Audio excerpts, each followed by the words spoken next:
Kementerian Dalam Negeri mencatat paling tidak terdapat 44 kepala daerah yang mundur untuk bisa maju di dalam pemilihan legislatif 2024. Nah, kenapa fenomena ini bisa terjadi? Apa penyebabnya dan bagaimana kompleksitasnya? Mari kita bahas bersama.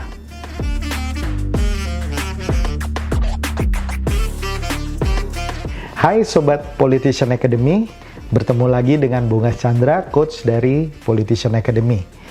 Kali ini kita akan membahas mengenai fenomena kepala daerah yang mundur untuk bertarung di dalam Pileg 2024. Nah, mengapa ini terjadi? Ada dua sebab. Yang pertama, sebabnya adalah instruksi dari partai politiknya. Instruksi dari partai politiknya sederhana bahwa mereka bertugas untuk menambah suara dari partai politik yang di mana mereka menjadi kadernya, supaya pileg tersebut suara dari partai politik itu menjadi lebih besar, bahkan bisa menambah kursi yang cukup signifikan. Kenapa sang kepala daerah diminta untuk maju sebagai anggota legislatif? Karena tentu saja popularitas dari kepala daerah pasti besar, basis massa jelas, elektabilitas apalagi, dan kemudian mereka juga menjadi sorotan media, sehingga dengan majunya mereka, suara maupun kursi dari partai politik diharapkan bisa meningkat drastis. Penyebab kedua, karena sang kepala daerah ini ingin maju kembali di dalam Pilkada November 2024, dan jarak antara pileg ke pilkada itu hanya kurang lebih sekitar 9 bulan. Nah, mereka juga perlu mengukur suara mereka sejauh mana dukungan terhadap mereka. Nah, dengan mereka mengikuti pileg, di mana dari pileg tersebut ada jumlah suara tertentu untuk mendukung mereka bisa terpilih, mereka bisa mengukur kurang lebih popularitas mereka sekarang seperti apa dibandingkan dengan mungkin 4 tahun atau 3 tahun yang lalu, ya, pada saat mereka mengikuti pilkada.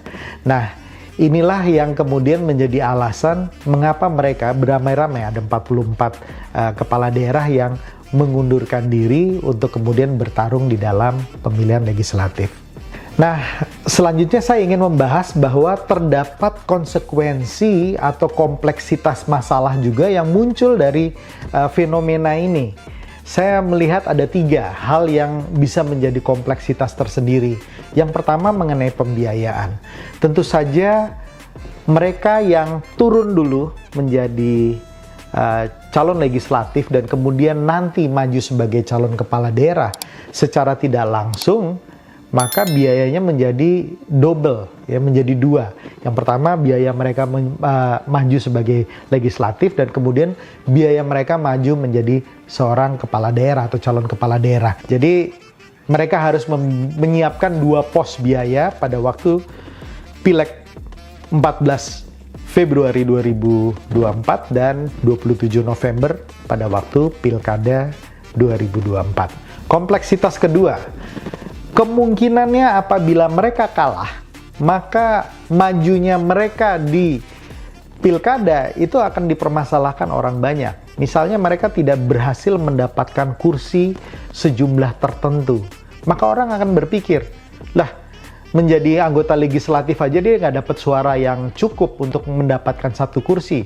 Gimana dia mau menjadi kepala daerah, di mana dukungan untuk seorang kepala daerah tentu jauh-jauh lebih besar dibandingkan dengan hanya kursi DPRD saja. Sehingga kalau dia kalah, ini menjadi pertimbangan bagi masyarakat dan mudah dimainkan oleh kompetitor politik sebagai dia nggak mempunyai kapasitas dan modal yang cukup untuk maju, sehingga dia nggak pantas untuk menjadi calon kepala daerah.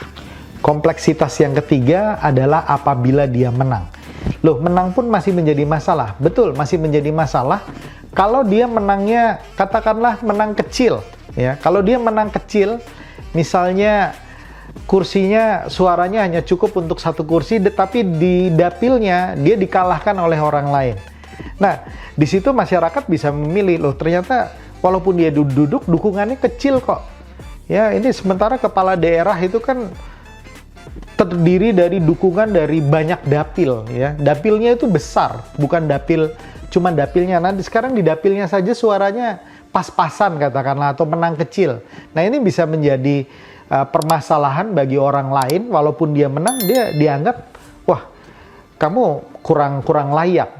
Nah, kalau dia menang besar pun juga tidak menjamin. Katakanlah di dapilnya dia suaranya tertinggi, itu juga tidak menjamin. Kenapa? Karena dia menang di dapilnya yang merupakan satu wilayah saja dari seluruh kabupaten kota atau provinsi atau wilayah di mana dia akan maju sebagai kepala daerah. Artinya mau dia menang kecil masalah, menang besar juga belum tentu menang. Dan kemudian apalagi kalau dia kalah tadi di poin kedua. Oleh karena itu, saya ingin mengingatkan bagi para kepala daerah yang mau maju di dalam pemilihan legislatif untuk Anda betul-betul bisa berhitung sungguh-sungguh dan betul-betul bisa memenangkan pemilihan legislatif tersebut dengan suara yang sangat-sangat signifikan. Karena kalau tidak, maka kualitas Anda, kapasitas Anda, kemampuan Anda untuk maju di dalam pemilihan kepala daerah berikutnya menjadi pertanyaan besar. Demikian dari Politician Academy, semoga bermanfaat dan salam kebangsaan.